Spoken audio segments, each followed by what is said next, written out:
वसुदेवसुतं देवं देवं कंसचानूरमर्दनम् मर्दनम् देवकी परमानंदम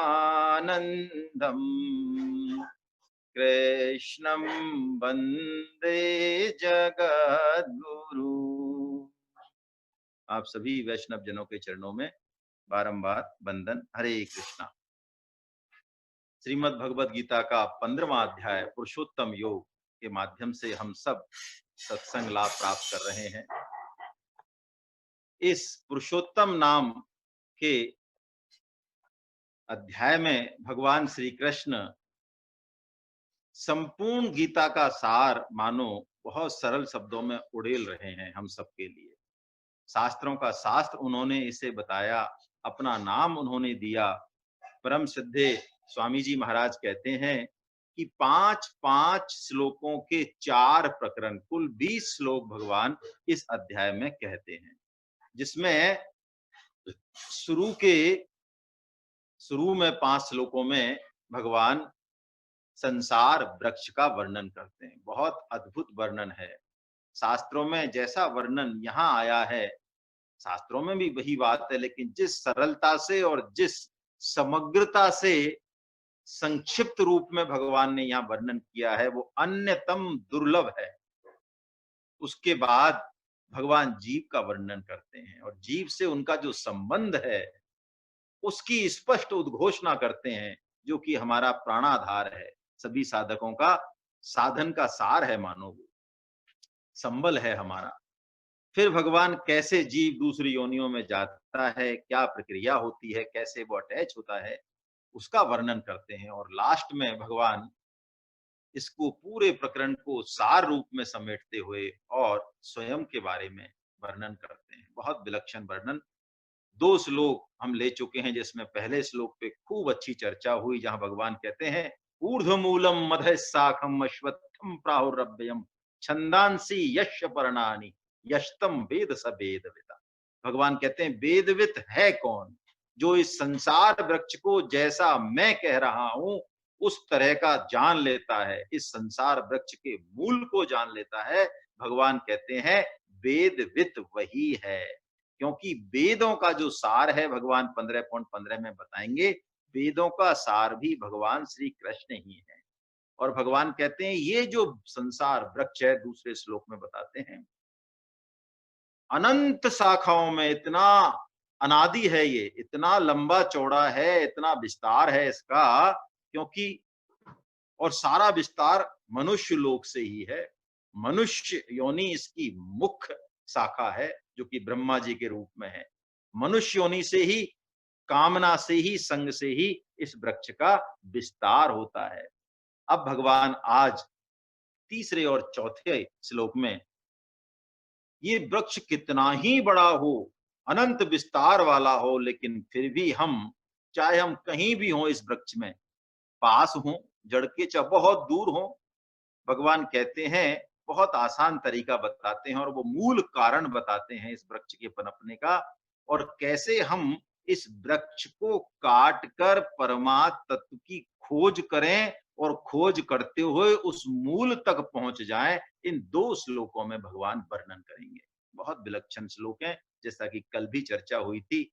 यहाँ भगवान स्पष्ट आज्ञा देते हैं, गीता में एकमात्र जगह है स्पष्ट आज्ञा देते हैं भगवान कि मेरी खोज करो, मनुष्य योनि मिली ही इसलिए है।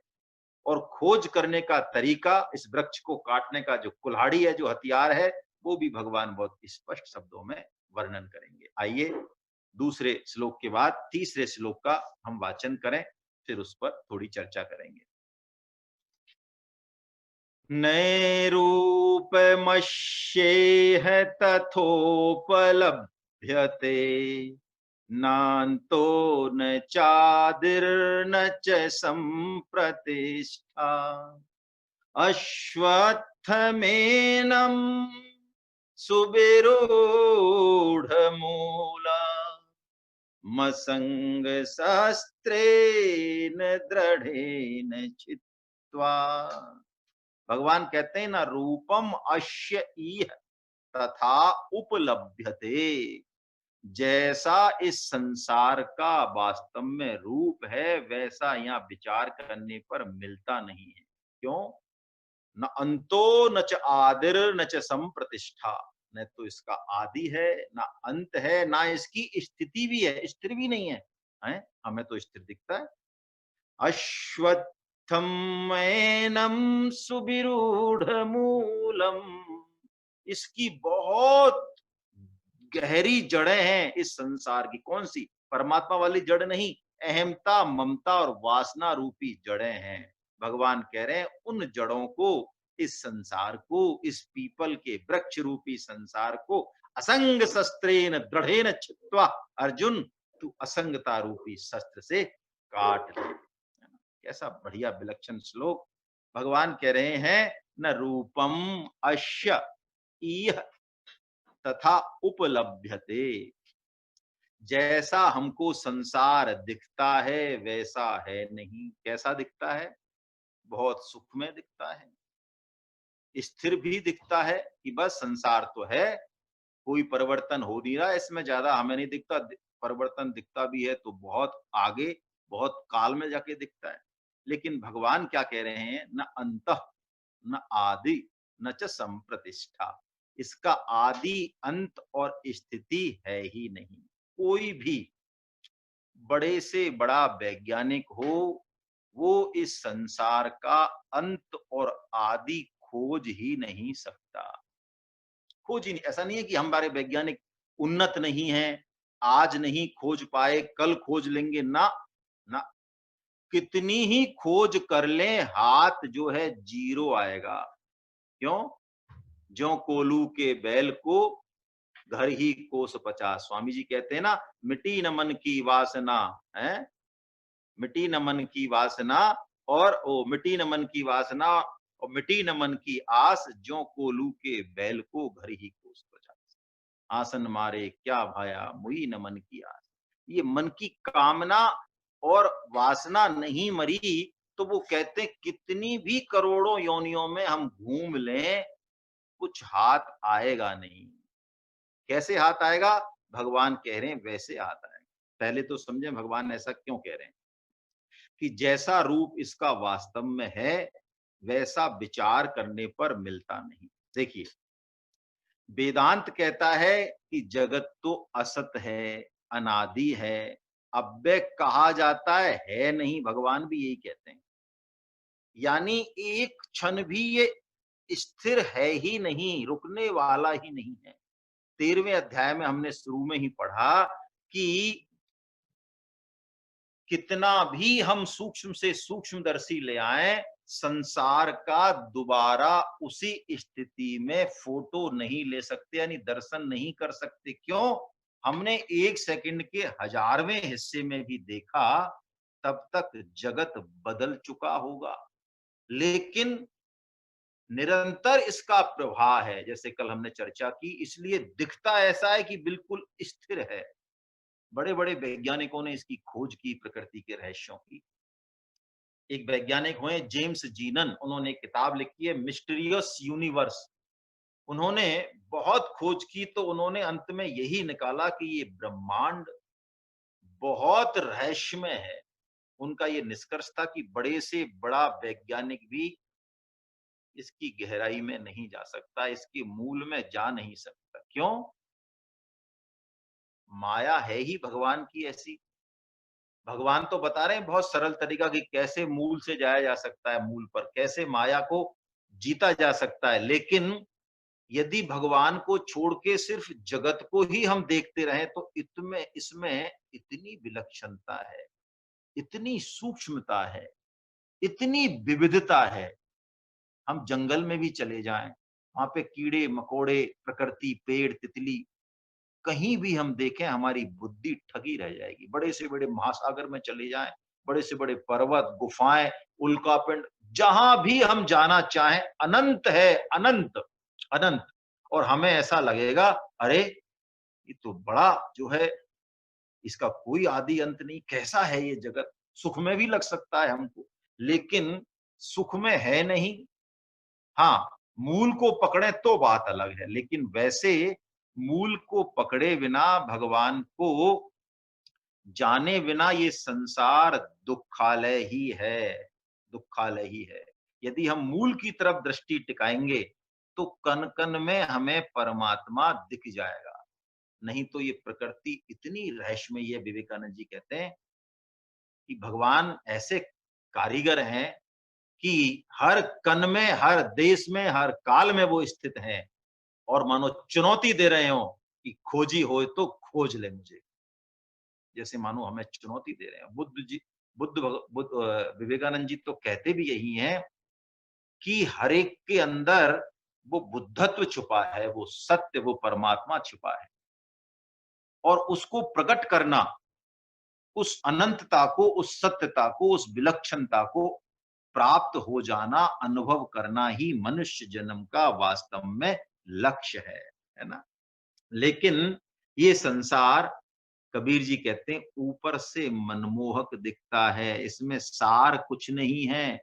सार भी कहीं दिख रहा है तो इसके मूल में परमात्मा की सत्ता के कारण ही दिख रहा है। उसको छोड़ के कुछ भी सार नहीं है।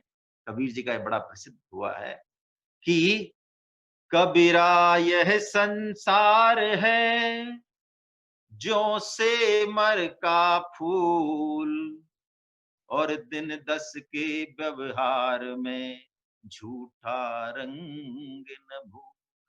सेमर के फूल में लगता है ऐसा है, सुंदर है, रुई रुई होती है, निकालें तो कुछ नहीं बचता है। जैसा कि कल हमने उदाहरण लिया केले के तने का। केले का तना जो होता है लगता खूब मोटा है, परत पे परत, परत पे परत उतरती है, अंत में हाथ कुछ नहीं आता। कैसे जाना जा सकता है इस संसार को? देखिए, इस अध्याय के अलावा भी हम देखें तो कबीर जी कहते हैं कि यहाँ पे सब गोलमाल है भई, सब गोलमाल है। इंग्लिश में कहते हैं एम्पिरिकल प्रैग्मेटिक रियलिटी है संसार, गोलमाल है भाई, सब गोलमाल है। एक पिक्चर में सुना था। क्यों? रंगी को नारंगी कहे, पके माल को खोया और चलती को भैया गाड़ी कहे, देख कबीरा रोया।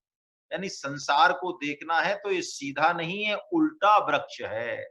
उल्टी तरीके से देखना पड़ेगा, जैसे भगवान बता रहे हैं, मूल पे चलना पड़ेगा उल्टा। संसार में रह के संसार का वास्तविक पता चलेगा नहीं। जैसे कि एक हमारे यहाँ बड़ी अच्छी बात है कि हमारे यहाँ नॉर्मल डिलीवरी किसको बोलते हैं? बताइए? बच्चा जो है सिर के बल नीचे आता है तब नॉर्मल डिलीवरी मानी जाती है, या सीधा आए बिल्कुल मतलब वैसा आए, उल्टा आए तो नॉर्मल डिलीवरी मानी जाती है? तो मानो एक तरह का संकेत छुपा है कि संसार को देखना है तो उल्टे होके देखो, उल्टे होके देखो। यही भगवान कह रहे हैं कि इस संसार के बाहरी आवरण में हम फंस नहीं जाएं, है ना? इस चीज को देखें। और आगे क्या कह रहे हैं? अश्वत्थम एनम, अश्वत्थम कहा, सुविरूढ़ मूलम। इसका जो ये कामना रूपी जो मूल है, वासना है, ये बहुत गहरी है। इस बात पे हम चर्चा करें थोड़ी। यही पूरी गीता में बारंबार भगवान प्रकारांतर तरीके से यानी अलग-अलग शब्दों में कहते हैं। यदि इस बात को हम समझ लें ना, बोध थोड़ा-सा भी हो जाए, भोगों को भोगते हुए भी यदि थोड़ा-सा साक्षी भाव रहे, तो प्रबल भोगों से भी वैराग्य हो जाता है। यदि ये थोड़ा-सा होश रहे तो। और भगवान की सृष्टि है ही ऐसी। इस संसार को हम समझते हैं मनमोहक, लेकिन यहाँ से हमें थप्पड़ और घूंसे ही मिलते हैं, लात मिलती है। सब जगह से लात मिलती है। हम चाहते हैं इसको, इससे भोगना, इसको इससे सुख लेना, लेकिन प्राय रिश्तों से, पदार्थों से, परिस्थितियों से हमको जीवन में प्रतिकूल परिस्थितियां मिलती हैं। मानो संसार रूपी माया कह रही हो मेरे पास क्या लेने आए हो। मानो माया रूपी मौसी कह रही हो, थप्पड़ लगाती हो हमारे, मेरे पास क्या लेने आए हो, जाओ असली जगह अपनी माँ के पास जाओ। इसलिए विवेकानंद जी एक बड़ी अच्छी बात कहते थे कि जब तक नास्तिक हो, नास्तिक बने रहो, बने रहो। यदि प्रबल नास्तिक भी बने रहोगे तो भी ये प्रकृति ऐसी है कि अपनी शिक्षा से स्वतः आपको एक दिन, क्योंकि नास्तिक हम रह ही नहीं सकते, ये हमारा भाव है, रहें उसमें, जबरदस्ती ना करें। नास्तिक जितनी जल्दी और जितना दृढ़ आस्तिक होगा उतना कमजोर आस्तिक नहीं हो सकता। जो शुरू में बिना, जैसे कि विवेकानंद जी ने आराम से अपने गुरुदेव को गुरु नहीं माना, सदगुरु नहीं माना। वो कहते हैं वैराग्य भी अंततः, थोड़ा सा बोध हो तो अंततः हमें निर्वेद की तरफ, ओ सॉरी, भोग भी हमको वैराग्य निर्वेद की तरफ धकेलेगा। बहुत उदाहरण है, राजा ययाति का उदाहरण हम प्राय देते हैं, श्रीमद् भागवतम में आया ही है। खुद की जवानी भोग ली, बेटे की जवानी भोग ली, इतने लाखों सालों तक भोगने के बाद फिर उनको जो बात सदगुरु नहीं समझा सके, भगवान की प्रकृति भी तो सदगुरु है, उन्होंने समझा दी। ओहो, छोड़ो। और देखिए भोगने के बाद जो छोड़ता है वो सच्चा छोड़ता है। इसका मतलब मैं भोगने की वकालत नहीं कर रहा हूं, लेकिन उस भाव की वकालत कर रहा हूं, उस सत्ता की तरफ हमारी दृष्टि रहे। अलवर के राजा हुए भर्तरी जी, उनकी भी बहुत लंबी लंबी कहानियां हैं, और प्राय हम भर्तरी जी का एक रूप जानते हैं बस, वैराग्य शतक, क्योंकि वही फेमस है। लेकिन मुझे किस्मत से एक बार भर्तरी जी ने 3 शतक लिखे, आपको आश्चर्य होगा, और वैराग्य शतक ही मैंने पढ़ा था पहले। लेकिन भर्तरी जी का, हालांकि चर्चा नहीं करनी चाहिए, लेकिन चलो मेरे भाव आ गया तो मैं बता देता हूँ। श्रृंगार शतक लिखा उन्होंने, और उस श्रृंगार शतक को यदि हम पढ़ें, किस तरह से नारी सौंदर्य का और भोग विलासों का उन्होंने वर्णन किया है, उनकी प्रज्ञा तो वही है ना, वहां भी वर्णन बहुत उच्च कोटि का है उनका।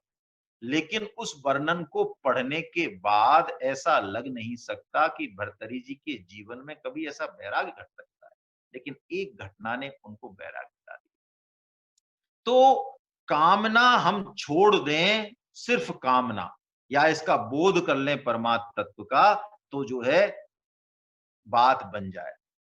एक बार नारद जी ने कहा, भक्त तो दुर्लभ है, भगवान से जिद किया, महाराज बैकुंठ गए वो, वहां उनको जनसंख्या कम दिखी, कहानी की बात है,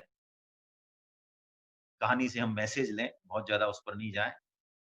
तो नारद जी ने कहा, ये बैकुंठ आपका खाली है महाराज, आपने इतने कड़े नियम कर रखे हैं कि लोग जन्म पे जन्म ले रहे हैं, भवचक्र में फंसे हुए हैं, है ना, और बैकुंठ कोई आना ही नहीं चाहता। आप परम परम कृपालु हो, करुणावान हो, जरा नियम जरा सरल कर दो, है ना। तो भगवान ने कहा, नारद जी, कोई बैकुंठ आना ही नहीं चाहता कि ना, मैं ऐसे ऐसे तो मैं नहीं मानता हूँ आपकी बात, बैकुंठ ही नहीं आना चाहता कोई। हाँ बैकुंठ, तुम ले आओ किसी को लाना चाहो तो। अच्छा मैं ले आऊं 10-20 आदमी? हाँ 10-20 ले आओ आप, 10-20 ले आओ, कोई दिक्कत नहीं है। कहते नारद जी पृथ्वी पर आए और पहले तो अच्छे अच्छे लोगों से मिले हैं, धन है, शरीर का सुख है, ऐश्वर्य है, उन्होंने तो नारद जी को घास ही नहीं डाली। फिर नारद जी अपना लेवल गिराते गए, रोगी, कोढ़ी, लूले, लंगड़े, गरीब, सबके पास जा जा के नारद जी पूछते, भैया बैकुंठ चलोगे क्या? कि चलना तो है यार, लेकिन थोड़ा सा, है ना, मतलब कुल मिला के वही चक्कर है। गीता पढ़नी तो है, लेकिन थोड़ा सा क्या, अभी स्थितियां अनुकूल नहीं चल रही है। जब समुद्र की लहरें शांत हो जाएंगी तब हम भजन में लगेंगे, हमने सोच तो पक्का रखा है। आखिर में क्या हुआ, नारद जी को एक सेठ जी मिले, सुबह से शाम हो गई, दुकान में हिसाब लगा रहे थे और 2 घंटे हो गए, हिसाब में कोई गड़बड़ हो रही थी। तो सेठ जी भूखे प्यासे, उनके मुंह से निकला, मिलान हो नहीं रहा था हिसाब का, कैसे दुकान छोड़े। अरे कि मर जाए इस जिंदगी से, तो क्या, ना रोटी ना सुबह से खाना खाया नहीं इस धन के चक्कर में, और हिसाब मिल नहीं रहा, कैसे रात के 11 बज गए, भगवान हे प्रभु उठा ले। तो नारद जी पहुंच गया, चलो महाराज। कि कौन? अरे क्या, हम आपको ले चलेंगे, चिंता मत करो, हमारे पास है बढ़िया बैकुंठ का। उन्होंने कहा, देखो नारद जी बैठो आप, अब क्या बताएं आपको, चलना तो बैकुंठ है, लेकिन देखो अभी हमारे बच्चा ही नहीं हुआ, अभी हमारी उम्र तो देखो आप थोड़ी। तो अच्छा बच्चा होने के बाद चलोगे? कि हाँ बच्चे गया है ना, बच्चा हो गया। अरे अभी तो देखो इसकी आंख ही नहीं खोली, अभी बोलना चलना चालू किया है, दांत नहीं आए, फिर टल्ले दिए। अरे थोड़ा खेल कूद तो लें इसके साथ, कितनी मोहक जो है इसकी क्रियाएं हैं, थोड़ा बड़ा हो जाने दो, मैं बिजनेस किसके भरोसे छोड़ूंगा, किशोर हो गया, कुल मिला के शादी हो गई। देखो भैया नारद, अब तो चलो महाराज, तुमको पता नहीं है तुम कैसे नारद हो। अरे मूलधन से ब्याज प्यारा होता है, तुम नहीं जानते हो इस चीज को? भगवान से ज्यादा तुमको नाम जब प्यारा नहीं यहाँ है। अरे तो पोता हो जाने दो महाराज, हैं? तो पोता हो गया, अरे जरा देख तो लूं उसका खेलना हंसना। ऐसे ही ऐसे जो है समय बीतता जा रहा। नारद जी को गुस्सा आ गया। वो कौन सी फिल्म का डायलॉग है? अरे सेठ, मौत तेरे सिर पर नाच रही है। तो नारद जी को पता था कि मौत सिर पे नाच ही रही है इसकी, तो उन्होंने कहा मौत तेरे सिर पे नाच रही है, तेरे में कितना मेरे को तंग करेगा तू, चल कम से कम मेरी नाक तो कटने से रह जाएगी भगवान के आगे। नहीं गया पट्टा। आखिर में मर के कुत्ता हो गया, क्योंकि पूरी वही थी ना आसक्ति। तो कुत्ता होने के बाद रात को आए नारद जी चुपके से कि प्रभु कौन? अरे मैं वही, नहीं पहचाने मेरे को अभी? अब तो चलो, अब तो कोई दिक्कत नहीं है। तो उन्होंने कहा देखो ये बेटा है ना, ये बिल्कुल निकम्मा नालायक है। दुनिया इसको कोई होश नहीं, दरवाजा ये लगाता नहीं। मैं दुकान पे चेक करता हूँ ढंग से दुकान बंद की है कि नहीं की है। घर पे मैं देखता हूँ ये घूमने चले जाते हैं। अरे मेरे पास अभी मामला बहुत है भैया, नहीं पड़ेगी पार। नारद जी ने प्रणाम कर लिया भगवान की माया को, प्रभु आपकी माया अपरंपार है। वो ही कह रहे हैं भगवान, सुविरूढ़ मूलम। और देखिए इसमें एक बहुत रहस्यमयी बात, ऐसा वर्णन शास्त्रों में आता है तो प्राय हमारे दिमाग में ये बात आ जाती है कि माया वास्तव में बहुत जटिल है। जैसा कि एक प्रश्न भी एक पूछा था शायद अहमदाबाद से या बॉम्बे से माता जी ने।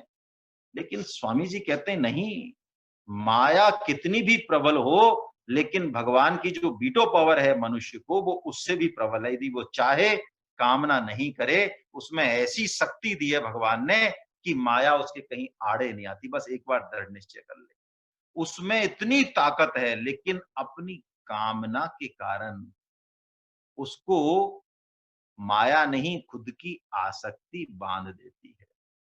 एक बहुत सुंदर प्रकरण है, हम लेते हैं उसको कि भंवरा भमरे भमरा जो है फूलों का रस पी रहा था, तो वो सूरजमुखी का फूल था या जिसका भी फूल था, उसके वो बंद हो गए फूल। जैसे ही सूर्यास्त हुआ तो बंद हो गए। अब इतना अच्छा लगा उस भमरे को, है वो स्पर्श फूलों का गुदगुदा।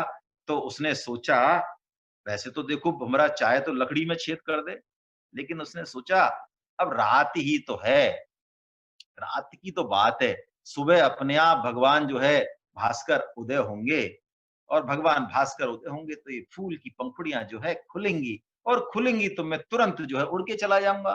क्या फालतू जो है, अभी अभी क्या मतलब है, फूल बंद हो गया, मैं करूं भी क्या बताइए, है? तो बड़ा अच्छा एक श्लोक है, संस्कृत का सुभाषित है कि रात्रिर्गमिष्यति भविष्यति सुप्रभातम। आपको अर्थ समझ में आ रहा होगा, रात्रि चली जाएगी, सुप्रभात हो जाएगा। भास्वानुदेष्यति हशिष्यति पंकजश्री। पंकजश्री, ये फूल खिलेगा। इत्थम विचिंतयति कोश गते दूरे फे। वो उस कमल, कोमल कमल में ऐसा सोच रहा है, विचार कर रहा है। हा हंत हंत नलनिम गज उच्चहारा। इतने में एक हाथी आता है और उस कमल के फूल को जड़ समेत जो है उखाड़ के और गलागप कर जाता है। मानो ये श्लोक से भगवान ऐसा कह रहे हो कि हम भी इस बात को समझें, इसके पास कितना समय है कोई नहीं जानता। ये बेहोशी जो छाई हुई है हमारे मन में, एक क्षण भी हम बर्बाद नहीं करें। इसका मतलब जंगल चले जाए नहीं, भगवान की बात को बड़ी गहराई से सुने और उसको जीवन में आचरण में लाएं। शुरुआत तो कर दें कम से कम, और कुछ नहीं तो स्वामी जी कहते हैं राम राम राम राम राम राम राम राम राम राम राम राम राम राम राम राम, ये तो चालू कर दें, ये सब रोगों की दवा है। तो भगवान कहते हैं अश्वत्थायनम सुविरूढ़ मूलम। ये संसार है तो परिवर्तनशील, लेकिन हमारी कामना के कारण वो जड़ें बहुत गहरी हैं। तो अब भगवान हथियार बता रहे हैं, क्या कह रहे हैं? असंग शस्त्रेण दृढ़ेन चित्वा, कि असंगता रूपी शस्त्र से तू इसका छेदन कर दे। अब देखिए एक शंका परम श्रद्धेय स्वामी जी महाराज बताते हैं कि पीपल का वृक्ष तो पूजनीय है, फिर उसके छेदन की बात क्यों कही? बहुत गहरा मैसेज है। पीपल का वृक्ष जैसा हम देखते हैं, कहीं भी उग जाता है, आप देखते होंगे। थोड़ी सी भी जगह हो, दीवार में उग जाएगा, थोड़ा पानी पड़े, कुएं की मुड़गेर पे उड़ जाएगा, अंदर उग जाएगा। एक बात तो कहीं भी उग जाता है पीपल का पेड़, बढ़ जाता है वहां पे, छत पे मिल जाएगा, दीवार पे मिल जाएगा, कहीं भी मिल जाता है पीपल का पेड़। दूसरी बात, पीपल का पेड़ कभी भी किसी को बाधा नहीं देता। दूसरे पेड़ उगे और कोई उनके साथ उगे, बगल में उगे, उसको कोई दिक्कत नहीं है। मानो चित्वा पद से भगवान ये संकेत कर रहे हैं कि संसार अपने आप में बाधा है ही नहीं। हम जो संसार का आश्रय ले लेते हैं, इसमें जो ममत्व और आसक्ति कर लेते हैं, ये मेरा घर, ये परिवार मेरा, ये गाड़ी मेरी, ये पद मेरा, ये ऐश्वर्य मेरा, ये मान बढ़ाई मेरी, बस इसका छेदन कर दे, इससे संबंध विच्छेद कर ले। संसार तो नष्ट नहीं हो सकता, कल भी हमने चर्चा की। संसार तो है, रहेगा, नष्ट नहीं हो सकता। हाँ, लेकिन एक बहुत विलक्षण बात है शास्त्रों में, हमारे लिए संसार नष्ट हो जाएगा। संसार नष्ट हो जाएगा मतलब संसार का जिस जो रूप हमें दिखाई देता है, उस वो रूप नष्ट हो जाएगा हमारे अंदर से। इसको शास्त्रों ने कहा है आत्यंतिक प्रलय, यानी हमारे अंदर जो संसार का भाव है वो नष्ट हो जाएगा। तुलसीदास जी कहते हैं जिस झूठ को हमने सत्य मान रखा है वो झूठ हट जाएगा, है ना, वो हट जाएगा। झूठऊ सत्य जाहि बिनु जाने, जिमि भुजंग बिनु रज्जु पहचाने। रज्जू में जो सांप दिख रहा था रस्सी में, वो सांप की प्रतीति होनी बंद हो जाएगी, रज्जू तो रहेगी। तो भगवान कह रहे हैं असंग शस्त्रेण, ये असंगता रूपी शस्त्र से। क्या है ये? वृक्ष को काटना है तो भगवान कह रहे हैं कुल्हाड़ी बना। किससे बना? असंगता से। बहुत मूल बात है ये गीता की। स्वामी जी इसको बहुत विस्तार से समझाते हैं।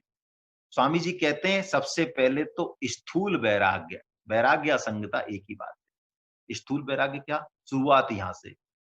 कैसे?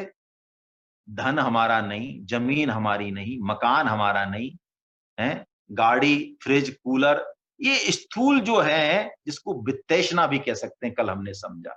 यहां से शुरुआत करें। फिर सूक्ष्म वैराग्य दूसरा।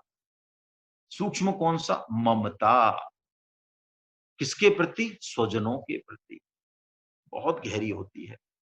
फिर उससे सेवा करके हटाएं। कुछ समय के लिए मिले, हमेशा के लिए नहीं है। पिछले जन्म में जो पत्नी थी आज उसका पता ही नहीं है, चाहे वो कहीं भी घूम रही हो, किसी भी रूप में, किसी भी योनि में, हमारा कोई लेना देना नहीं उससे। हमने बकरे वाली कहानी सुनी जैसे गुरु नानक जी की है। तो दूसरा सूक्ष्म वैराग, और तीसरा वो कहते हैं कारण वैराग। देखिए गीता की दृष्टि बहुत सूक्ष्म है। पहले बात पे जो चर्चा आती है प्राय गीता के अलावा, हमें बहुत अच्छी लगती है और हम समझते हैं, लेकिन मूल जो बात है वो कारण वैराग्य। जैसे लोकेश ने कहा नाम बड़ा ही अहम, और स्वामी जी तो कहते हैं सबसे मूल बात अपने शरीर को अपने लिए नहीं मानना। जहां से भगवत गीता भगवान ने शुरुआत की, है ना, जहां से शुरुआत की भगवान ने, अर्जुन ये शरीर तेरा नहीं है, तू शरीर नहीं है ना, यहां से भगवान ने जो है 2.11 से शुरुआत की। तो अपने शरीर को मानने से ही, अपना मानने से ही सारे संबंध जो है जुड़ते हैं। हम चाहे जंगल में जाके बैठ जाएं, कोई फर्क नहीं है, और बुरी पोजीशन होगी। क्यों? पत्नी, गाड़ी, धन, परिवार, जितना परिवार में रहते हुए याद नहीं आता है, हम चले जाएं जंगल एक बार जाके देख लें, वहां से जितना याद आएगा उतना याद नहीं आएगा।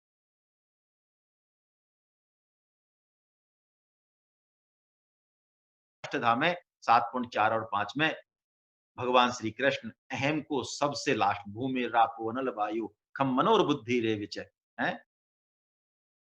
इतियम में भिन्ना प्रकृति मनोबुद्धि अहम है ना। अहम एक बड़ी अच्छी कहानी है, उदाहरण है, बड़ा सच्चा उदाहरण है, ज्यादा पहले का नहीं है। गोरखनाथ जी का हमने नाम सुना होगा, गुरु गोरखनाथ जी का। गुरु गोरखनाथ जी के गुरु थे मतेशेंद्र नाथ जी। मतेशेंद्र नाथ जी बहुत बड़े जोगी हुए, सिद्धनाथ संप्रदाय के। तो गुरु गोरखनाथ जी को जब तक गुरु की उपाधि मिली नहीं थी, अंतिम परीक्षा थी उनकी। आप सुनिएगा, बड़ी सूक्ष्म बात है। एक दिन दोनों गुरु जी ने चलते चलते हैं, गोरखनाथ जी आगे जा रहे थे, मतेशेंद्र नाथ जी पीछे जा रहे थे। अब सदगुरु तो सदगुरु ही होते हैं, उनका रहनी करनी कैसे पकड़ में आए। उन्होंने लात दी, उनके लात दी या मान लें डंडे से सिर पे ठोका, कुछ भी समझ लें, कोई फर्क नहीं है। मैसेज को पकड़ें, कोई फर्क नहीं हुआ। दोबारा फिर दी 10 कदम बाद, बिना मतलब में, कोई लेना नहीं देना नहीं, फिर दी सिर पे, दे सिर पे झटका, थप्पड़ या जो भी है डंडा। 7 बार उन्होंने दे दी, कुछ नहीं बोले गोरखनाथ, चलते रहे प्रसन्न मन से। एक इतना सा भी रोष नहीं आया मन में। जब 8वीं बार दी तो गोरखनाथ जी बोले, गुरुदेव, बड़े विनम्रता पूर्वक बोले। देखिए आप समझिए, अहंकार पूर्वक नहीं, विनम्रता पूर्वक बोले। और दोनों ही एक कोटि के हैं, तो उनकी भाषा वो ही जाने। वो कहते, गुरुदेव, जिसे आप ढूंढ रहे हैं वो वहां नहीं है। आहा, किसको ढूंढ रहे हैं? अहम को, जो जड़ है। अहम हटा तो सब खत्म, और अहम नहीं हटा तब तक हम लग सकते हैं बहुत बड़े सीधे सरल त्यागी, लेकिन बैठा हुआ है पूरी तरह से अंदर। तो जैसे ही उन्होंने कहा, गुरुदेव, जिसे आप ढूंढ रहे हैं वो वह नहीं है, एक लात और दी उन्होंने मतेशन नाथ। ये अंतिम प्रवचन है उनका, अंतिम सीख है। उसके बाद खत्म, गुरु की पदवी हो गई उनकी। उन्होंने कहा कि मूर्ख, जो कह रहा है कि वो वह नहीं है, वो तो वहां है। क्या मतलब? बहुत गहरा मतलब है, उसी की बात कर रहे हैं भगवान, असंगता की बात कर रहे हैं। हरे कृष्णा तनुज जी, वो कह रहे हैं, अरे तू त्यागी बन गया, तू बैरागी बन गया, लेकिन जो त्यागी बना है, जो बैरागी बना है, वो तो अभी मौजूद है। वो जब तक मौजूद है तब तक पतन हो सकता है। तो जो पर्दा है सूक्ष्म से सूक्ष्म हमारे और परमात्मा के बीच में, वो अहंकार का ही है। और देखिए, हमने खूब चर्चा की है 3.42 में, अहंकार को हम पकड़ना बहुत मुश्किल है। कैसे पकड़े?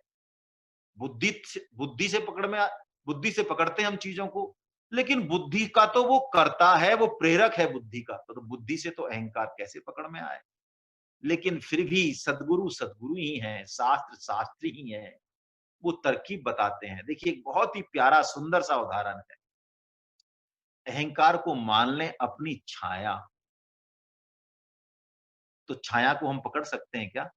नहीं पकड़ सकते। अब देखिए आप, एक बच्चे ने कहा सदगुरु से, मैं चल गया वो, मुझे मेरी छाया पकड़नी है। उसकी चोटी थी, चोटी। उसने कहा उस चोटी को मुझे पकड़ना है। अब उस चोटी को कैसे पकड़े? बावला हो रहा है, वो दौड़ रहा है उसके पीछे पीछे, वो चोटी भी जा रही। चोटी रखते थे पहले बच्चे, ऊंची चोटी। तो एक उसकी मैया लेके आई सदगुरु के पास। तो सदगुरु ने कहा, अच्छा बेटा, चोटी पकड़नी है क्या? हाँ, चोटी पकड़नी है। तो उसने कहा, मैं बताता हूँ, बैठ जा, भागे मत, आराम से बैठ जा, शांत चित्त होके बैठ जा, स्थिर मन से। और क्या कर बेटा, अपनी चोटी पकड़। अब देख छाया में देखा उसने, हाँ, प्रसन्न हो गया बच्चा। बस इस अहंकार को पकड़ने का मानो यही तरीका है। महात्मा यही उपाय बताते हैं। बस अपना हाथ, यानी आत्म चिंतन करें, स्वस्था आत्म स्वरूप में स्थित हो जाए, और किसी तरीके से ये अहंकार पकड़ में आएगा नहीं। भगवान इसीलिए कहते हैं, इदम, इदम शब्द जो है ये अहंकार के लिए ही है। इदम शरीरम कौन्ते, क्योंकि जिसको भी जाना जाएगा, हम कहते हैं हम जानने वाले हैं, लेकिन हमको जानने वाला जो है वही हमारा स्वरूप है। यही बात है। तो भगवान कहते हैं, अर्जुन, तू असंगता रूपी शस्त्र से इस वृक्ष का छेदन कर। और क्या कर? अब अब घोषणा करेंगे, फिर तू मेरी खोज कर। खोज करने से पहले यदि भगवान का ये परम वचन नहीं सुना 15.3, तो फिर खोज करते ही रहें, हाथ कुछ आएगा नहीं। जैसा भगवान 15.3 और 4 में कह रहे हैं, हम वैसे की वैसे ही चलेंगे। आइए चौथा श्लोक इसी का है, 3 और 4 ये एक ही है। वाचन करते हैं पहले। बहुत विलक्षण श्लोक है ये। पूरा श्लोक अध्याय ही बहुत विलक्षण है। ततः पदं तत्परिमार्गितव्यं यस्मिन् गता न निवर्तन्ति भूयः तमेव चाद्यं पुरुषं प्रपद्ये यतः प्रवृत्ति प्रसृता पुराणी। अरे, उसके पश्चात उस परम पद रूप परमेश्वर को भली भांति खोजना चाहिए, जिसमें गए हुए पुरुष फिर लौटकर संसार में नहीं आते, और जिस परमेश्वर से इस पुरातन संसार वृक्ष की प्रवृत्ति विस्तार को प्राप्त हुई है, उसी आदि पुरुष नारायण के मैं शरण हूँ। इस प्रकार दृढ़ निश्चय करके उस परमेश्वर का मनन और निधिध्यासन करना चाहिए। देखिए बहुत विलक्षण श्लोक है। भगवान कह रहे हैं ततः पदम तत्परिमार्गितव्यम, इसके बाद 15.3 के बाद असंगता रूपी कुल्हाड़ी तैयार करके फिर उस परमात्मा की खोज कर। लेकिन कैसे कर? आहा, तमेव चाद्यम पुरुषम प्रपद्ये। आश्रय किसका हो, शरणागत किसकी हो? तमेव चाद्यम, भगवान खुद कह रहे हैं जैसे मैं उसकी शरण लेता हूं। यानी हम कोई भी साधन अपनाए, पहले तो देखो एक बात समझें, खोज के मायने क्या। ये इंग्लिश का जो शब्द है ना रिसर्च, इसी से हमारे सनातन धर्म में जो खोज की व्याख्या है उसी के अनुसार बनाया ये शब्द, ऐसा मान लें। रिसर्च यानी यानी दोबारा खोज। तो दोबारा खोज किसकी? खोज उसकी जो की है पहले से, नया कुछ नहीं बनाना है। तो वो सनातन तत्व पहले से ही है, उसी की खोज करनी है। लेकिन आश्रय शरणागत भगवान के ही रहे, किसी साधन के नहीं रहे। क्यों? बड़े से बड़ा जो साधन है वो सब प्रकृति के राज्य में ही है। तो किसी साधन से, किसी कर्म से परमात्म तत्व की प्राप्ति हो जाएगी। हाँ हाँ हाँ हाँ, ये बात गीता सिरे से खारिज करती है। हाँ, साधन करना अवश्यमेव है, लेकिन प्राप्ति तो भगवत कृपा से होगी, श्रद्धा और विश्वास से होगी। लेकिन खोजी कर, दृढ़ निश्चय कर ले। पहले तो भगवान ने कहा मेरी शरण ले और दृढ़ निश्चय कर ले, फिर खोज कर और असंग रहे, साधन से भी असंग रहे। प्राय हम साधन से चिपक जाते हैं। स्वामी जी कहते हैं वक्ता श्रोताओं से चिपक जाता है। उसको वो वक्त श्रोता जो उसकी बड़ाई करते हैं उसको कहते हैं वाह क्या बढ़िया आप बोलते हो, उसको उनमें विशेषता दिखती, भगवान में नहीं दिखती विशेषता। उनमें दिखती है और खुद में दिखती है और उस साधन में दिखती है। भगवान तो कहीं रह गए पीछे। यानी अब साधन से चिपक गया वो, यानी एक जगह छोड़ा दूसरी जगह चिपक गया, फिर खोज क्या करेगा। एक बहुत ही विलक्षण संत हैं मारवाड़ के चतुरदास जी महाराज, जिनका कि गुरुदेव ने बाद में नाम खोजी किया। बहुत विलक्षण कथा है और शास्त्र के बहुत गूढ़ रहस्य को बहुत सरल तरीके से समझाती है। चतुरदास जी गुरुदेव के आश्रम में गए और गुरुदेव जो सेवा बताते, जो आश्रम में होता वो सेवा करते, अहम का नाश करने के लिए। जो सेवा छोटी से छोटी, झाड़ू की, पोंछा की, सबकी आश्रम में रहते। और ये नियम भी था पहले। इसको कहते हैं अर्निंग। अर्न करना मतलब कमाकर खाना। ये नियम बताया मैंने, सुना है परम श्रद्धे राजेंद्र दास जी महाराज के श्रीमुख से, कि किसी भी आश्रम में कोई भी साधु रुकता था तो वहां की कोई न कोई सेवा अवश्य करता था। यदि सेवा नहीं मना कर दे उसका मठाधीश महंत कि साहब अब आप सेवा रहने दें आप, तो इसका मतलब था ये संकेत है कि अब आप चाहें तो पधार सकते हैं। बड़े से बड़े संत भी जब तक कुछ सेवा नहीं करते, भोजन पे अपना अधिकार नहीं मानते। यदि हम ऐसा अपने घर में किसी शादी ब्याह में किसी उसमें हम ऐसा सिद्धांत बना लें सभी, तो बताइए कैसा बढ़िया समरसता का माहौल हो जाए, हैं? ये बेटर प्रथा और ये फालतू की ऊट-पटांग चीजें हैं।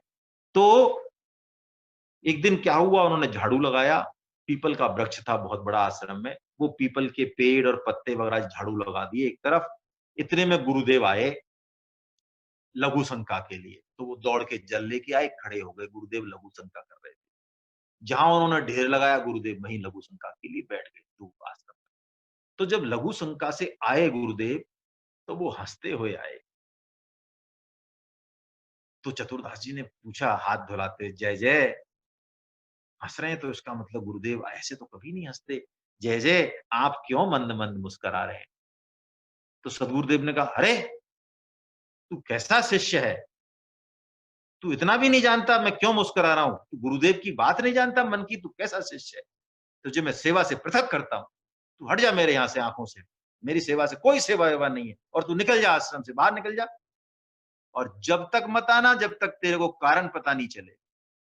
कैसे तो गुरुदेव हैं और कैसे शिष्य हैं, देखिए हमारी तो खोपड़ी में ये बातें नहीं है, हम तो मुंह फुला लें और कह दें ऐसे गुरुदेव जैसे हजारों मिलते हैं, कहीं और चलें, अकल नहीं, इनमें बोलने का सयूर नहीं। खोजी जी प्रणाम करके गुरुदेव को साष्टांग दंडवत करके और चल दिए। गुरुदेव की आज्ञा है तभी आऊंगा जब मैं गुरुदेव की हंसी का, जगह जगह जाते तीर्थों में अति विनम्रता पूर्वक जो भी संत महात्मा बोलते, महाराज कृपा करके एक बात बताओ, हमारे गुरुदेव लघु शंका करते हुए क्यों हंस रहे? अरे यार तुम ये क्या क्या पूछते हो? बहुत विनम्रता पूर्वक पूछते, तो वो ये भी नहीं है कि मजाक कर रहे हैं। तो कई तो उनसे कहते, भैया हमको नहीं पता आपके गुरुदेव क्यों हंस रहे थे, हम क्या जाने यार, तुम मतलब हमारे, वो सबसे जाके पूछते जगह जगह, हमारे गुरुदेव लघु शंका करते क्यों हंस रहे थे साहब, क्यों? तो कोई कई तो कहते, रे तुम यार क्या नाम है चतुर्दास जी, तुम कोई गीता रामायण का प्रश्न पूछो, कोई और कुछ पूछो, ये क्या पूछते हो आप लघु शंका करते हुए, हमारे गुरुदेव क्यों हंस रहे थे?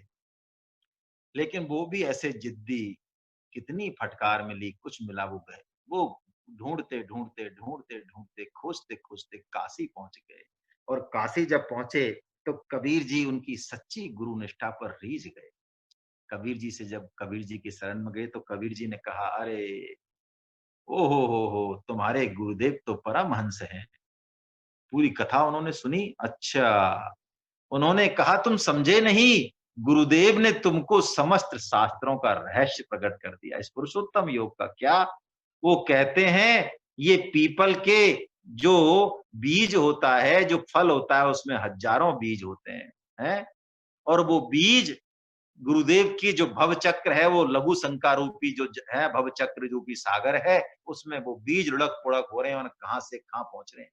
जब तक वो उस पीपल रूपी वृक्ष से, उस ब्रह्म से जो एक रस है, जो स्थिर है, जब तक जुड़े रहे, जब तक वो एक ही रहे, वो ही ब्रह्म, और विमुख हुए तो अब वो भव चक्र में पड़ गए। और एक बीज में यानी कितने पीपल, और ये चक्र तो बस चलेगा चलेगा। पूरा उन्होंने सूक्ष्म रूप से उनके जो है उनको इसमें बता दिया। एक दोहा है उनके खोजी जी का कि बिटप वृक्ष के बीज में अटक गयो मन धीर, और खोजी का संशय मिटा, और सदगुरु मिले कबीर। कबीर जी को साष्टांग दंडवत करते, जो ज्ञान दे वो गुरु है ना, इतना संकीर्ण नहीं है गुरु का मामला। शिक्षा गुरु कोई भी हो सकता है। दौड़े गुरु की तरफ, दौड़ते दौड़ते और चरणों में गिर गए गुरुदेव की। अब वही जो अर्जुन की भाषा है 18.73 में। वाह! चतुरदास जी ने कहा, गुरुदेव कैसी कृपा आपकी, कैसी कृपा है। आपकी कृपा से समस्त शास्त्रों का रहस्य मेरे हृदय में प्रकट हो गया गुरुदेव। अब आपकी कृपा जो है, आपकी छाया में मैं आया हूं। प्रसन्न हो गए और उन्होंने कहा, चतुरदास तू मेरा वास्तव में शिष्य है, और जा, मैं घोषणा करता हूं कि आज से तेरा नाम चतुरदास कोई नहीं जानेगा, तू आज से तेरे नाम से खोजी नाम से जाना जाएगा। खोजी जी के आप दोहे पढ़ें, राजस्थान के संत हैं, मारवाड़ हैं, हो विलक्षण संत हैं, विलक्षण संत हैं। तो भगवान कह रहे हैं, ततः पदम तत् परिमार्गितव्यम, खोज कर तू, और यस्मिन गतः, जिसको प्राप्त होकर यस्मिन् गता न निवर्तन्ति भूये।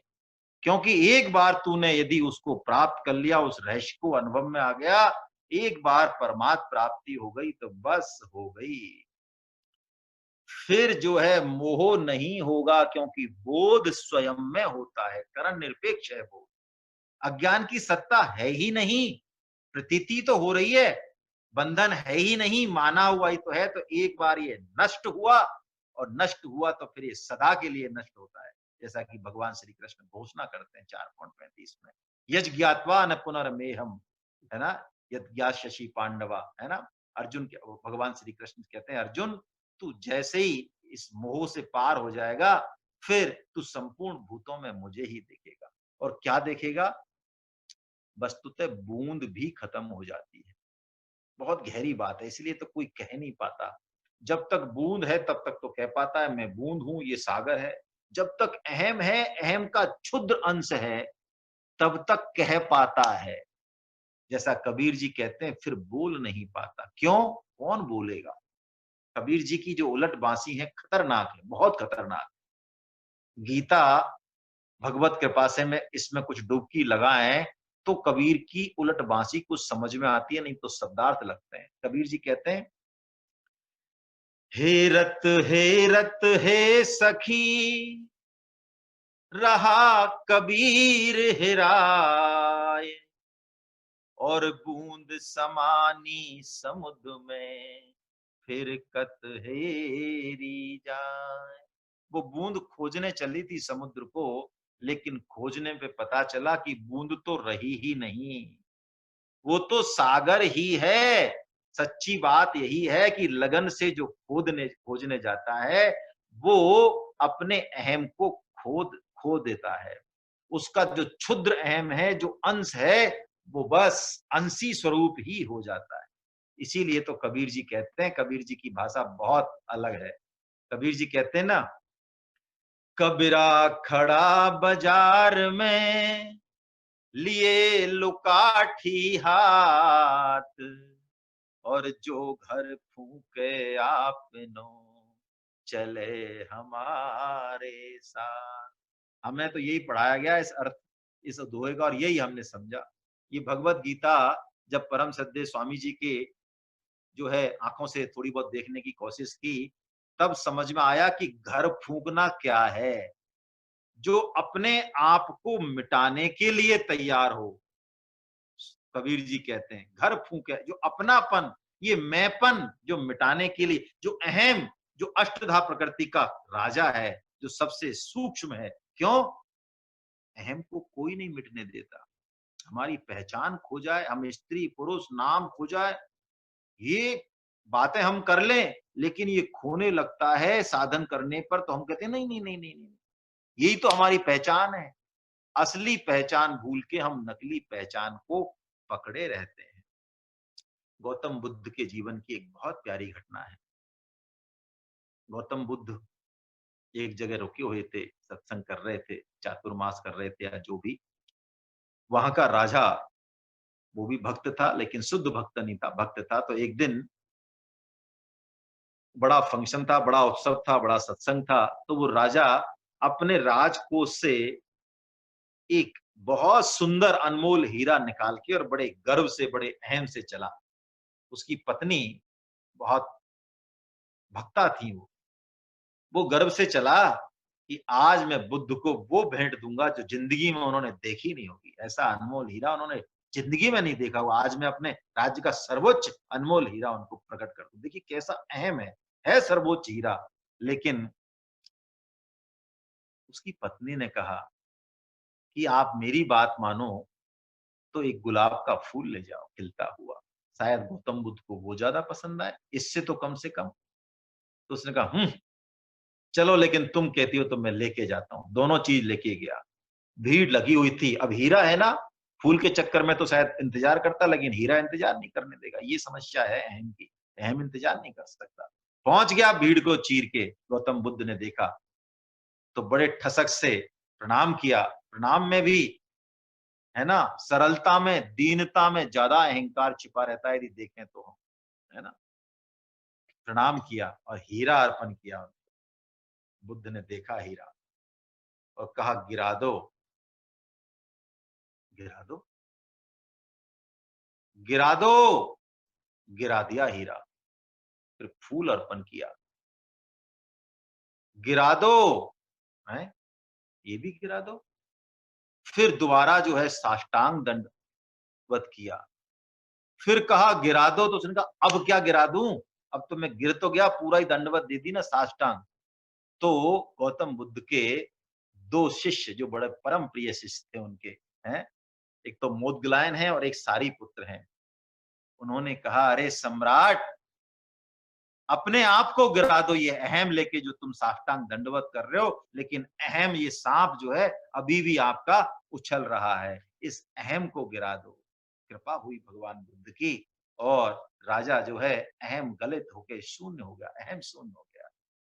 कहते हैं तत्व को उपलब्ध हो गया, उसके बाद जो है वो गया ही नहीं, अपने राज्य में ही नहीं गया। तो भगवान यही बात कह रहे हैं यहाँ पे कि तू यदि इस तरह से मेरी शरण लेके जाएगा तो उसको तत्व को उपलब्ध हो जाएगा, और कोई उपाय है ही नहीं। शरण तो देखो लेनी ही पड़ेगी। भगवान कह रहे हैं तमेव चाद्यम पुरुषम प्रपद्ये। कई लोग कहते हैं अरे भगवान श्री कृष्ण खुद कह रहे हैं मैं उस पुरुष आदि पुरुष परमात्मा की शरण लेता हूं, है क्या? खुद भी कह रहे हैं तो इसका मतलब क्या उनसे उनसे भी कोई बड़ा ईश्वर है? अरे वो लीला कर रहे हैं, वो कह रहे हैं, हमको बता रहे हैं कि शरण लिए बिना काम चलेगा नहीं। असंग हो गया, मैं इस मैंपन का भी त्याग करना है। इसीलिए ज्ञानी का अहम बहुत अंत तक छूटता है। ये द्वंद जो है ना, अहम बहुत अंत तक छूटता है। शरणागत प्राय होना पड़ता है, प्राय नहीं होना ही पड़ेगा। देखिए भगवान बुद्ध ने किसी साकार मूर्ति की शरणागत के लिए नहीं कहा, वो उनका यही अवतार था। लेकिन वो जिस वैराग्य को प्राप्त थे तो उन्होंने तो उसकी शरण ले ली, उस तत्व की, शून्यवाद की कल्पना थी उनकी। लेकिन उन्होंने भी 3 मंत्र बनाए। वो भगवानवाद की बहुत उन्होंने आलोचना की थी, कोई भगवान नहीं, कोई किसी तरह का, मूर्ति पूजा की भी की। लेकिन उनके शिष्यों ने बुद्ध को फिर भगवान माना। बुद्ध की जितनी मूर्ति बनी और किसी की नहीं बनी। क्यों? क्यों बनी? परम श्रद्धेय स्वामी जी महाराज इसका एक बहुत सूक्ष्म कारण बताते हैं। मनुष्य का स्वभाव है वो किसी न किसी की शरण लेगा, सहज वृत्ति है। गीता की मतलब मंत्री की लेगा, राजा की लेगा, आईएएस की लेगा, माता पिता की लेगा, धन की लेगा, लेगा शरण। इसलिए गौतम बुद्ध ने भी 3 मंत्र बनाए। बुद्धम शरणम गच्छामि। तेरे अंदर जो आत्म तत्व है, जो बुद्धत्व है, तू उसकी शरण ले। है वो तो हमारे समझ में नहीं आ रही बात, ये तो बहुत गहरी बात है। बुद्ध तो ले सकते हैं, हम कैसे लें? संघम शरणम गच्छामि। अरे तू वैष्णवों का जो संघ है, तू संघ तो अच्छा कर। संघ वैष्णवों का जो संघ है, समूह है, वो उसकी शरण ले। उसकी भी नहीं ले तो धम्मम शरणम गच्छामि। तेरे को जो धर्म लगता हो, तेरे को लगता है ये शास्त्र में ये बात सही है, तो उसकी शरण ले। ज्ञानी के लिए बहुत कठिन रास्ता इसी कारण है, लेकिन भक्त के लिए बिल्कुल नहीं। क्यों? अर्जुन को कह रहे हैं भगवान तमेव शरणम तमेव चाद्यम पुरुषम। भक्त तो शुरू में ही जो है दंडवत लगा देता है, प्रभु मेरे पास तो कोई सामान है ही नहीं, मेरी तो एक ही बल है, क्या? प्रार्थना, आपसे पुकार करना, बस। बस ये प्रार्थना, मेरा कोई साधन नहीं, कुछ नहीं, मेरे तो केवल आप हो, और मैं तो जैसा भी हूं प्रभु आपका हूं। मैं तो प्रार्थना कर सकता हूं, रो सकता हूं, पुकार लगा सकता हूं, बाकी मेरे बस का कुछ नहीं है। तो वो इस अहम से शुरुआत में ही बहुत आगे चला जाता है। तो लगाइए पुकार, और कुछ हमारे बस में नहीं है।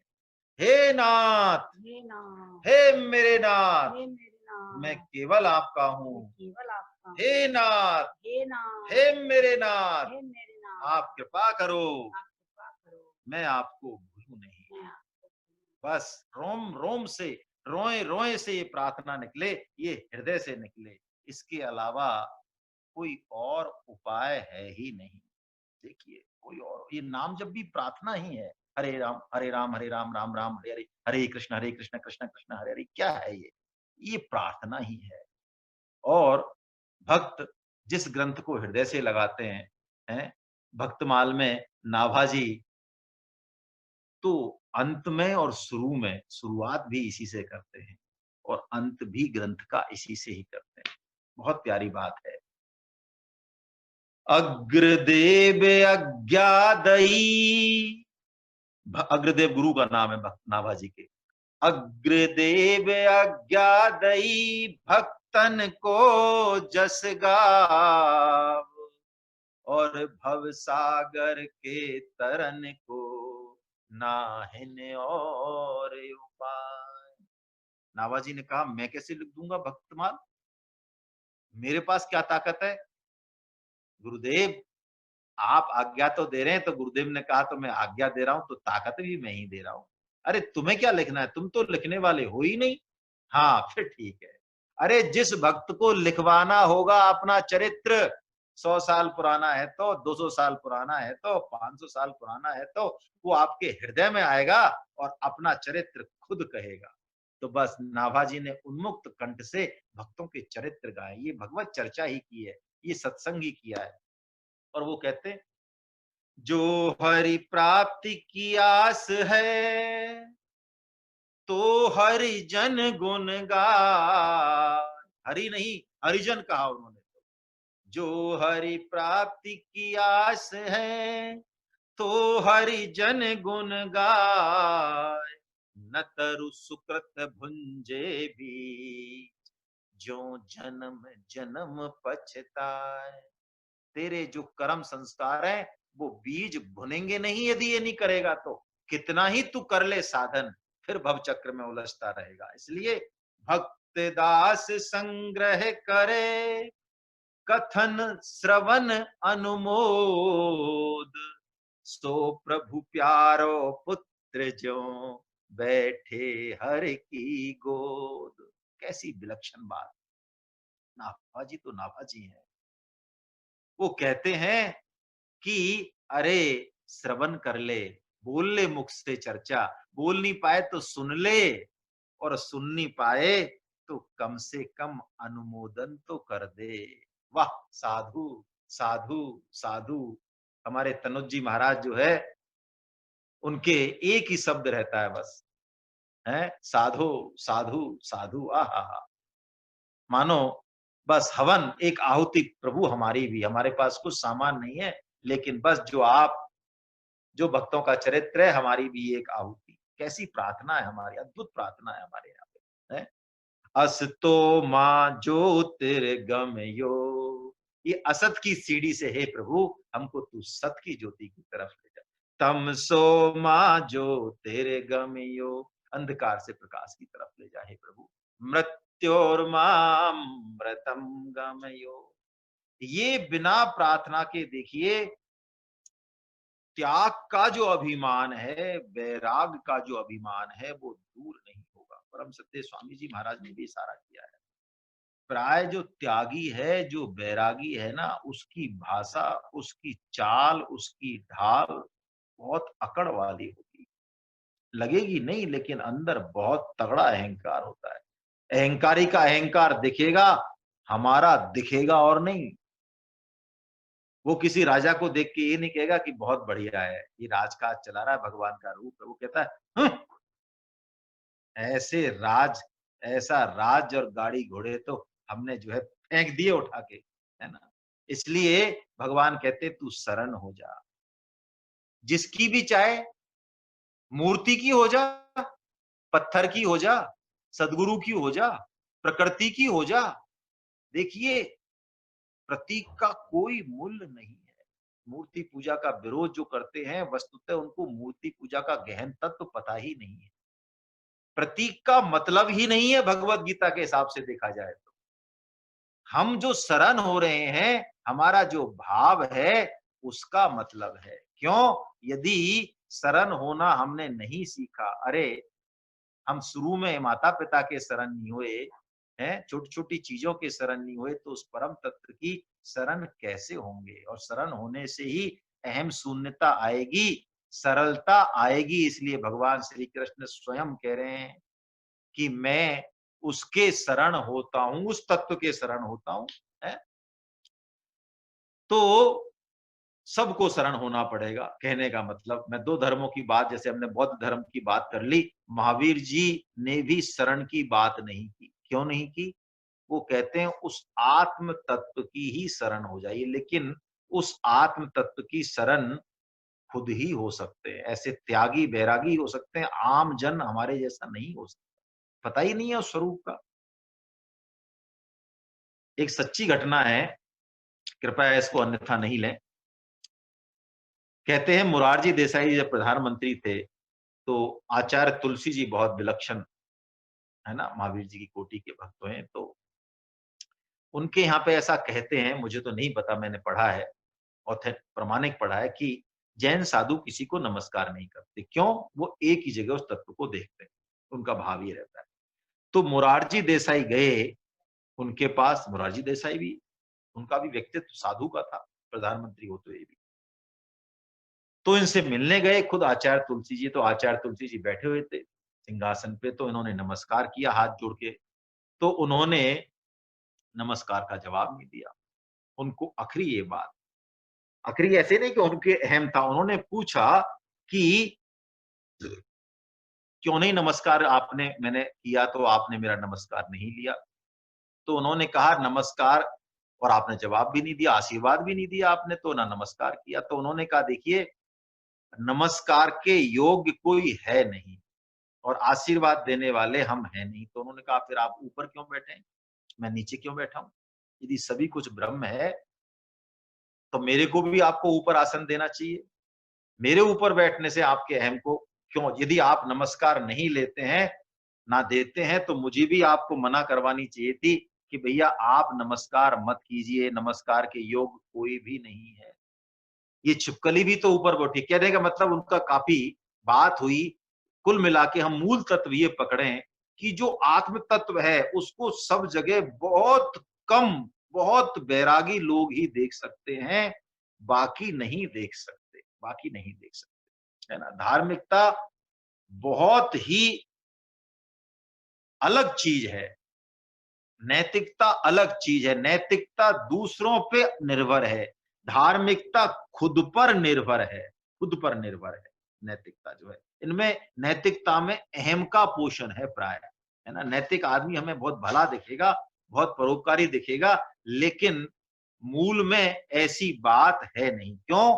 वो झुकता है इसलिए कि झुकने से उसके अहम को पोषण मिलता है। हम क्यों झुकते हैं? कोई कह रहे साहब आप तो इतने सरल हो, नीचे बैठ जाते हो, तो हम नीचे बैठना चालू कर देंगे। क्यों? कोई उनको आसन में बैठाना चाहे, अरे नहीं नहीं नहीं नहीं, हम नहीं बैठेंगे आसन पे।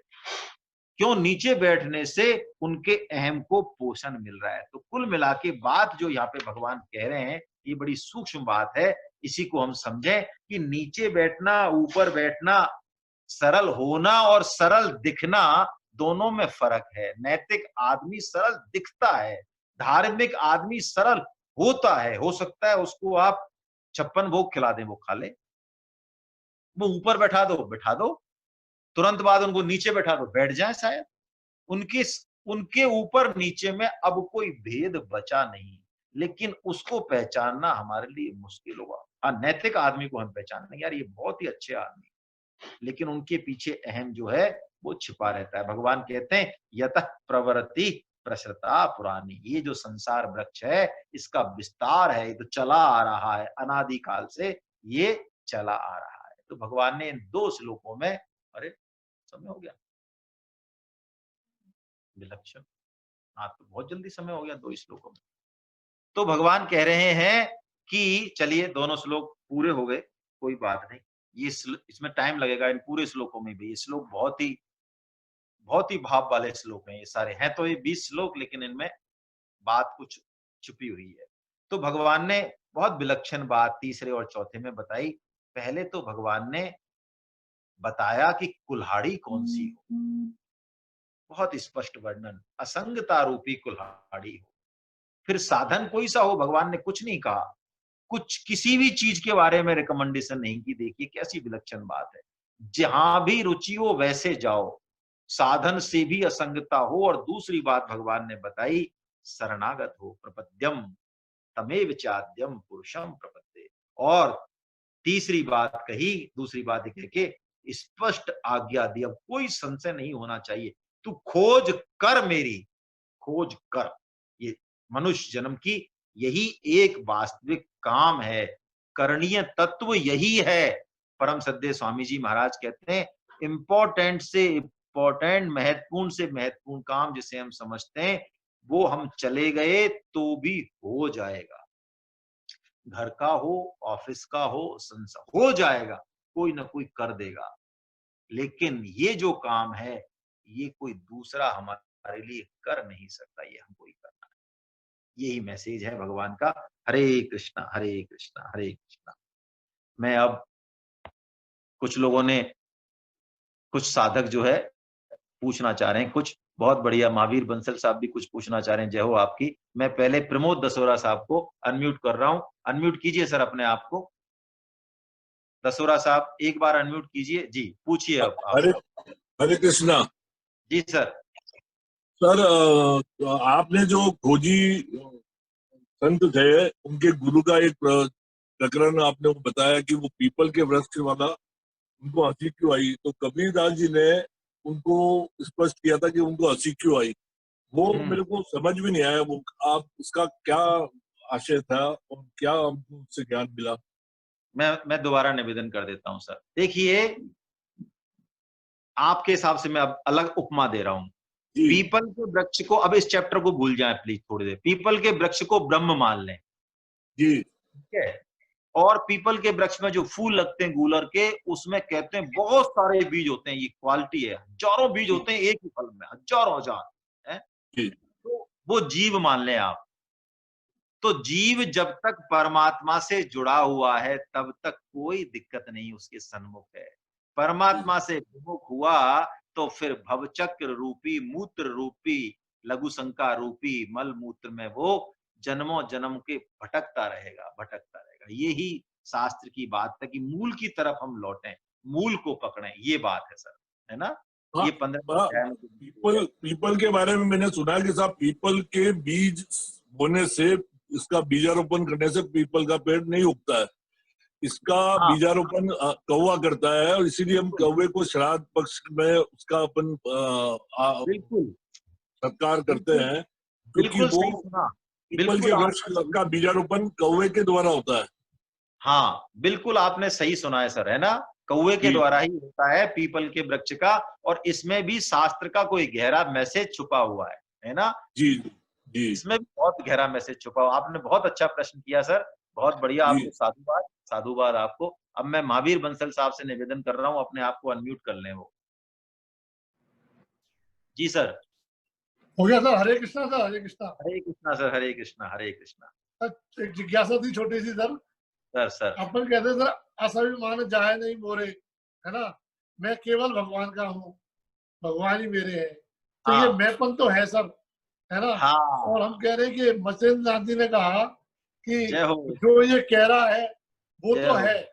जय तो हो। सर सामंजस्य कैसे बिठाए सर। वाह, बहुत ही प्यारा प्रश्न, बहुत बढ़िया साहब। देखिए, रामकृष्ण परमहंस जी इसका ऐसा उत्तर देते हैं जो हमें आनंद आ जाएगा। वो कहते हैं कि सच्चा मैं एक बार फिक्स कर लो, अस अभिमान जाए जन भोरे, मैं सेवक रघुपति पति मोरे। एक बार ये सच्चा मैं आपने फिक्स कर लिया, फिर व्यवहार के लिए कच्चा मैं बनाते रहो, कोई दिक्कत नहीं है। कच्चा मैं तो चाहिए ही चाहिए, जब तक संसार में है, जब तक कच्चा मैं कहाँ जाएगा। लेकिन सच्चा मैं हमारा एक बार हो गया, सच्चे मैं की बात हो रही है, सच्चे मैं को ठीक कर लो, फिर कच्चा मैं तो, हाँ मैं पुत्र हूं, मैं पिता हूं, मैं ये हूं, मैं अधिकारी हूं, सब वो सच्चा मैं की ऊपरी आवरण है। वो कच्चा मैं वो व्यवहार के लिए है। जीवन मुक्त महापुरुष भी कच्चा में रखते हैं, रखना ही पड़ेगा, कोई खतरा नहीं है उसमें, वो स्वांग है उनका, है ना। लेकिन सर मतेंद्र नाथ जी ने उनको ऐसा क्यों कहा कि जो बोल रहा है वो तो है, वो क्या मतलब था? उन्होंने ये कहा क्योंकि मतेशेंद्र नाथ जी ये जानते हैं कि गुरु गोरखनाथ जी ने अहम को त्याग दिया है।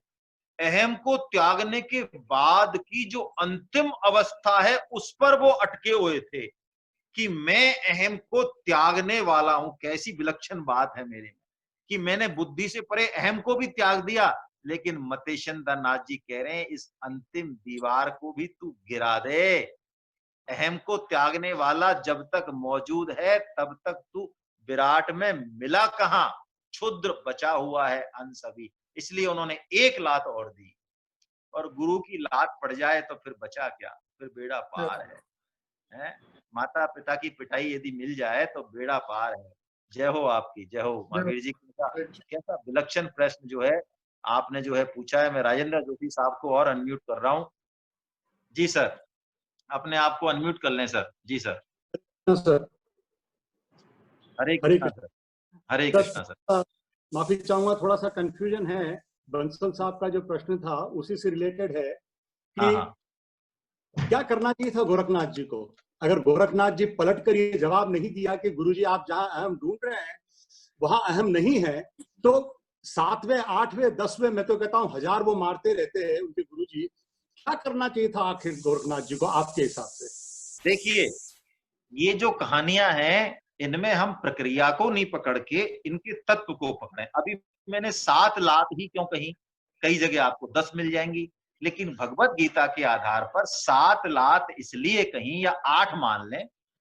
8 लात का मतलब है वो जो और 5 भूत हैं, मनो बुद्धि और अहंकार के लेवल तक वो आ चुके हैं।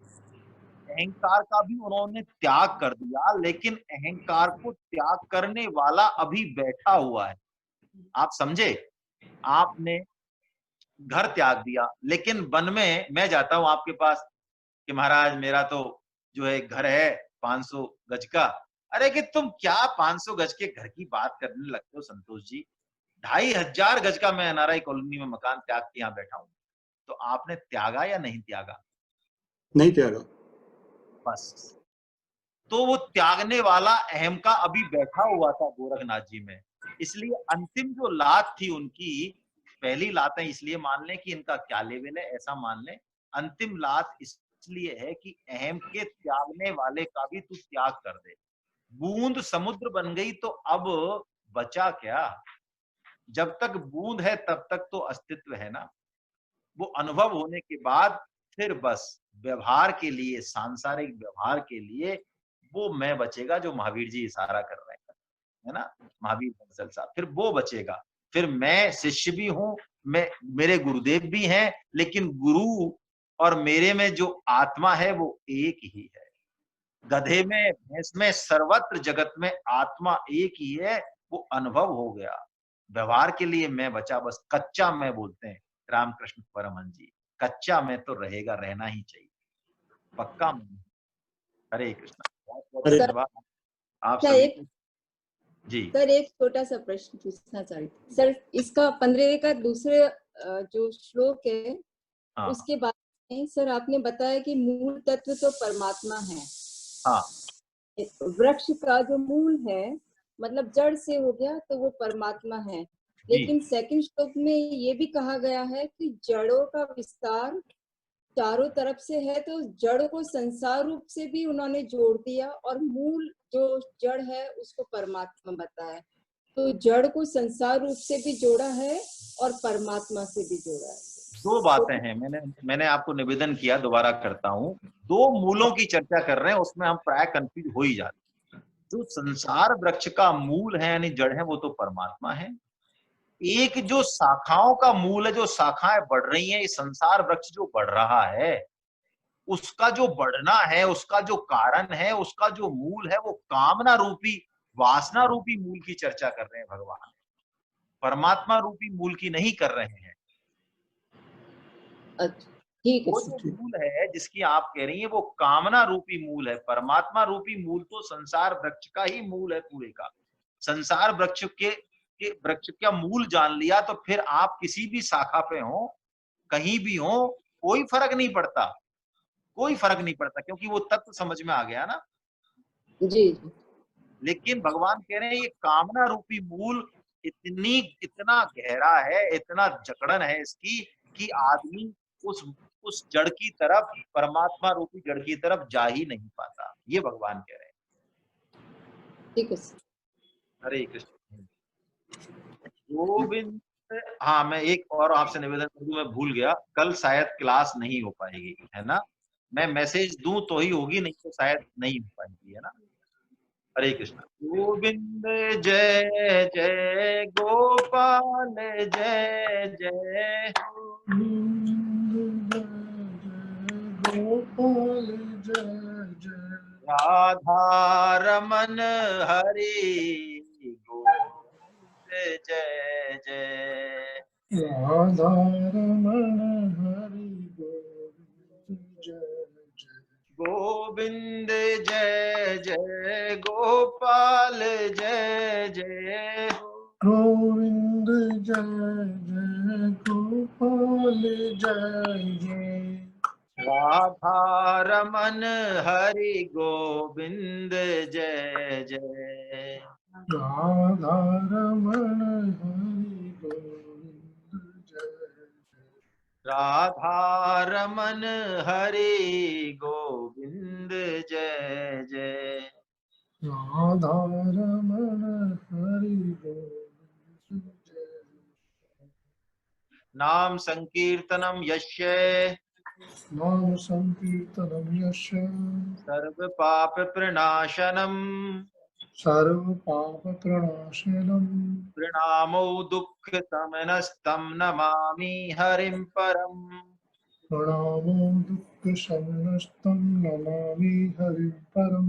बोलो वृंदावन बिहारी लाल की, बोलो बाके बिहारी लाल, बोलो राधा गोविंदेश्वर, बोलो आज के आनंद की। आप सभी